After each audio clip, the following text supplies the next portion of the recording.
कौन है जाईबाई चौधरी? क्यों एक स्कूल का नाम इनके नाम पर जाईबाई ज्ञानपीठ स्कूल कर दिया गया है? इनका समाज में क्या योगदान है?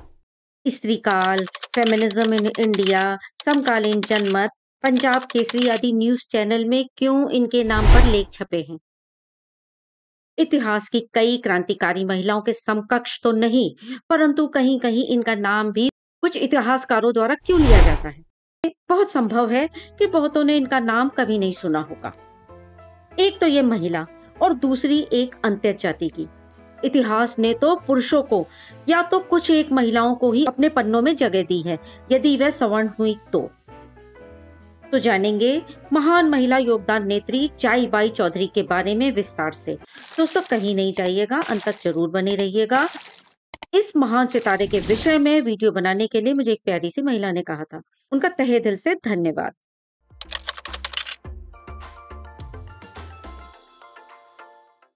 नमस्कार दोस्तों, डॉक्टर मूक नायिका में आप सबका स्वागत है, अभिनंदन है।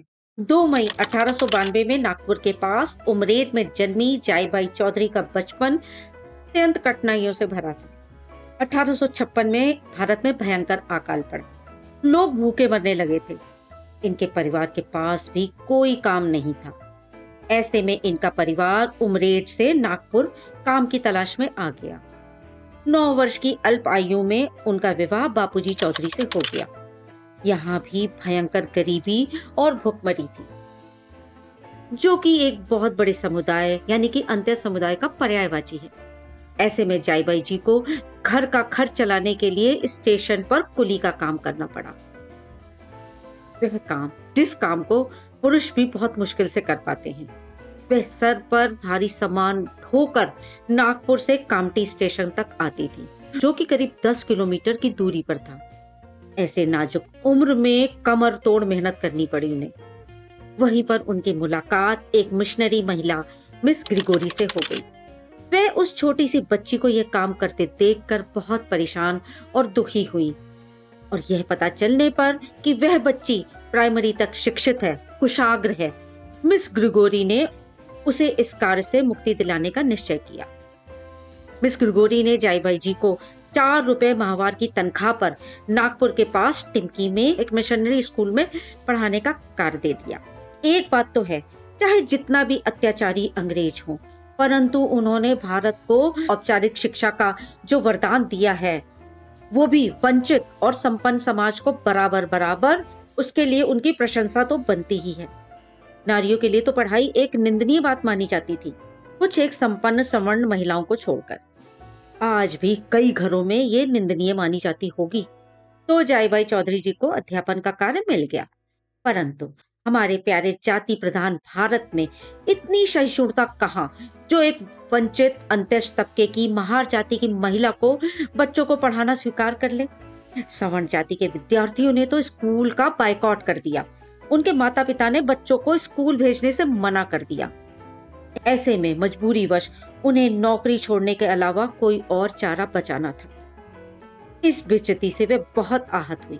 लोगों की योग्यता, क्षमता, जाति देखकर आज भी तय की जाती है, परंतु वे हताश नहीं हुई। कहते हैं जो जितना मेहनती होता है उतना ही इरादों से मजबूत होता है।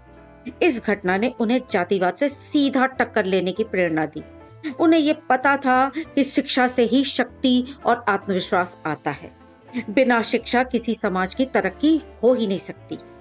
उन्होंने अपने समाज के वंचित बच्चों को शिक्षित करने का निश्चय किया।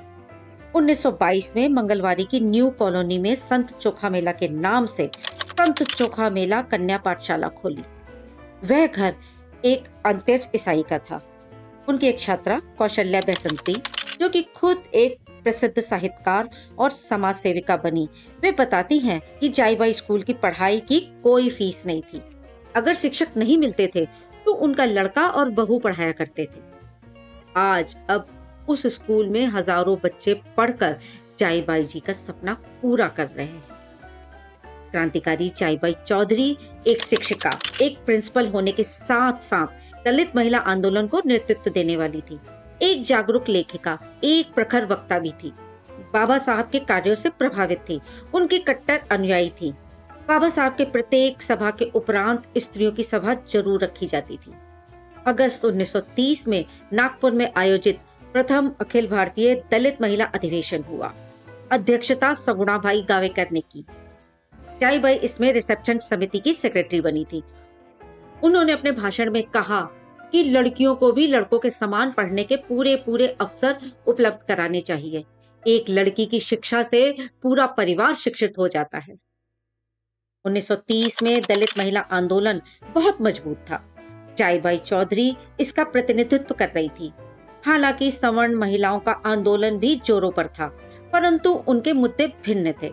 वे जातिगत शोषण, अत्याचार और उत्पीड़न पर मुंह में दही जमा लिया करती थी। बात दिसंबर 1937 के अखिल भारतीय महिला परिषद के अधिवेशन की है। जाईबाई चौधरी जी को भी उसमें आमंत्रित किया गया था। उस अधिवेशन में हिंदू सवर्ण जाति की जातिवादी महिलाओं ने जाईबाई जी को भोजन की जगह से दूर बैठाया। इस ओछेपन, छुआछूत भरे अपमानजनक व्यवहार से क्षुब्ध होकर 1 जनवरी 1938 को नागपुर के धर्मपेट में हजारों दलित अंत्यज महिलाओं ने उनके समर्थन में इस भेदभाव का जमकर विरोध किया। उन्हें बेशरम और नीच किस्म का आचरण करने वाली कहकर अपना रोष प्रकट किया। इसी परिषद में माता रमाबाई अंबेडकर ने महिला संघ स्थापित किया। इसी महिला मंडल ने जाईबाई चौधरी के नेतृत्व में अंत्यज महिलाओं के लिए एक रात्रि स्कूल भी खोला था। जाईबाई चौधरी ने कई गीत भी लिखे जिन्हें महिलाएं चक्की में अनाज पीसते वक्त गाया करती थी। वह घर घर जाकर लड़कियों को साफ सुथरा कर उनके बाल बनाकर स्कूल के लिए तैयार भी किया करती थी। जाईबाई चौधरी ने अपना सारा जीवन हम वंचित वर्ग की महिलाओं की शिक्षा, उनके उत्थान, उनके आत्मसम्मान को जीवित करने में लगा दिया। उसका ऋण हम कभी नहीं उतार सकेंगे।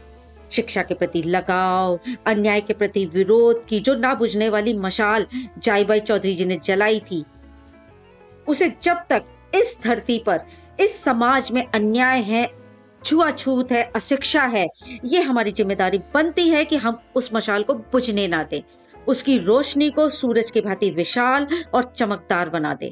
ऐसी क्रांतिकारी महिला आज भी लाखों के लिए प्रेरणा स्रोत हैं। मैं सभी महिलाओं की तरफ से उनके चरणों में श्रद्धा सुमन अर्पित करती हूँ। आज का वीडियो दोस्तों यही समाप्त करती हूँ, इस उम्मीद से कि आप इसे ज्यादा से ज्यादा शेयर करेंगे, लाइक कमेंट भी जरूर करेंगे और अगर सब्सक्राइब नहीं किया हो तो इसे अवश्य सब्सक्राइब कर दें। धन्यवाद। अपना ध्यान रखना।